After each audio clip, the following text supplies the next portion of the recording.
All right, we're going to read The Man in the Red Bandana by Honor Crowther Fagan, illustrated by John Crowther. The Man in the Red Bandana. When he was only 7 years old, Wellis was given a bandana by his father.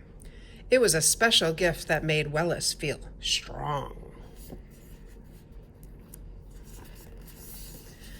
Wellis's dad always carried a blue bandana, and Wellis's new bandana was just like it, only red.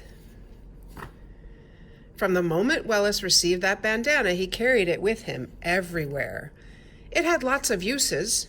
It was a cowboy mask, a pirate hat, a flag to signal the end of a race. As Wellis grew up, he stopped using his red bandana as a toy and started to use it underneath his helmets. You see, Wellis was an athlete whose favorite sports were ice hockey and lacrosse. He wore that bandana underneath his helmet to keep the sweat out of his eyes. Wellis not only wore a helmet when he played sports, he also wore one as a volunteer firefighter.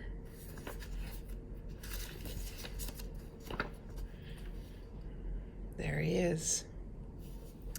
At the age of 16, Wellis again followed his father's example and became a volunteer fireman. He trained with real firefighters and was taught that rescuing people who were trapped inside was their first priority. He also learned how to get safely through the burning building and put out the fires. It was this training and the red bandana that helped Wellis become a hero. After college, Wellis went to work on the 104th floor of the World Trade Center in New York City. Wellis loved working up so high. He often called his father on rainy days to ask, "Is it raining where you are?" When his father replied that it was, Wellis would say, "Well, it's sunny up here." But on Tuesday morning, September 11th, 2001, it was not a rainy day. The sun was bright and there were no clouds in the blue sky. As Wellis sat in his office, he heard an explosion nearby that rattled his desk and his chair. When he looked out the window to see the World Trade Center Tower 1 building, he could see fire spewing out of the floors right across from him. Wellis wanted to help with the tragic situation unfolding in the next tower. Just minutes after the explosion in Tower 1, Wellis left his office.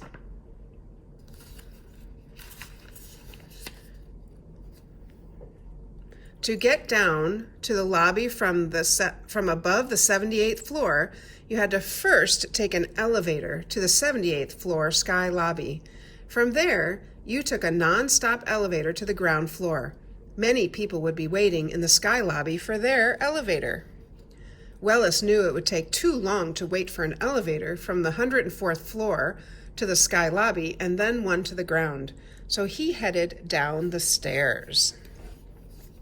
In a few minutes, Wellis had made it all the way down near the 78th floor. That's when another explosion occurred, only this one was much louder and stronger than the last.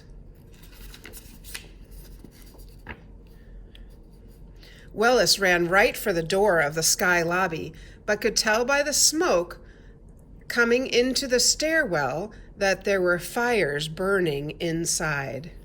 Wellis took out his red bandana and tied it around his nose and mouth so that he did not breathe in the smoke. When Wellis entered the sky lobby, it was hard to see through all the smoke. There were badly injured people who needed his help to get to safety. He found a fire extinguisher to put out the flames that continued to endanger the survivors. Wellis immediately took charge and called out to anyone who might be able to hear him. "I found the stairs. If you can get up and walk, get up now. If you are able to help someone else, help them. Follow me. I know the way."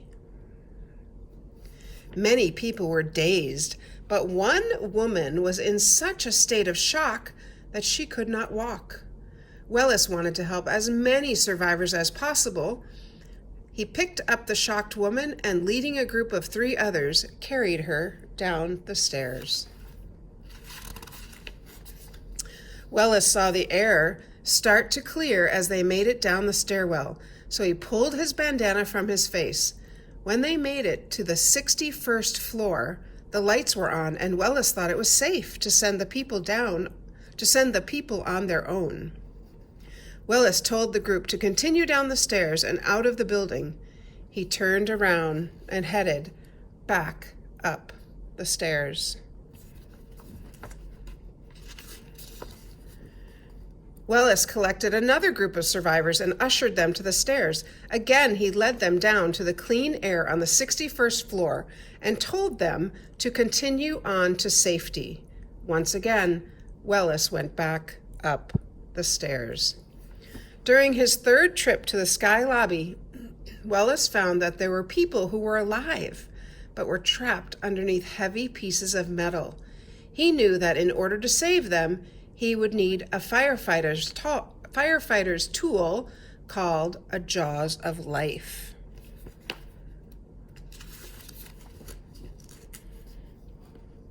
Wellis followed the stairs down to the lobby for his 3rd and final trip. He found the command center where firefighters and police officers were planning the rescue effort. Wellis let them know that they would need the Jaws of Life up in the Sky Lobby. But Wellis would not make it back up there. The damage to both buildings was too severe, and they soon collapsed. No one knew what happened to Wellis until his mother read a newspaper article months later. In the article, survivors recalled being saved by a man in a red bandana. She said to herself, "There you are, Wellis. I have finally found you." Here it says in the newspaper article, "A mysterious man appeared at one point, his mouth and nose covered with a red handkerchief. He was looking for a fire extinguisher. As Judy Wine recalls, he pointed to the stairs and made an announcement that saved their lives. Anyone who can walk, get up and walk now. Anyone who can perhaps help others, find someone who needs help and then head down." In groups of 2 and 3, the survivors struggled to the stairs. A few flights down, they propped up debris blocking their way, leaving a small passageway to slip through. A few minutes behind this group was Ling Young, who also survived the impact in the Sky Lobby. She, too, said she had been steered by the man in the red bandana, hearing him call out, "This way to the stairs." He trailed her down the stairs, Miss Young said. She soon noticed that he was carrying a woman on his back. Once they reached clearer air, he put her down and went back up. Wellis was recognized through pictures by 2 women who he led to safety. They will never forget the bravery and strength that Wellis showed on that day. They will never forget the man who saved their lives. They will never forget the man in the red bandana.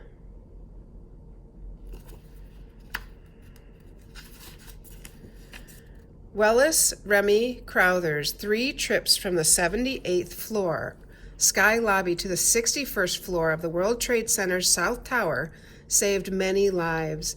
Because of his bravery and courage on 9/11/01, Wellis was posthumously named as honorary firefighter by the Fire Department of New York, the first time in the history of the department, that an individual has been honored in this way. Posthumously means after someone's passed away, they get an award or they're honored. He has been recognized all over the world for his heroic acts through numerous media outlets, including ESPN's Outside the Lines. And then it goes on to talk about how a trust was created. And that is the end. Oh, there he is. There's the real man in the red bandana. And that is the story of the man in the red bandana.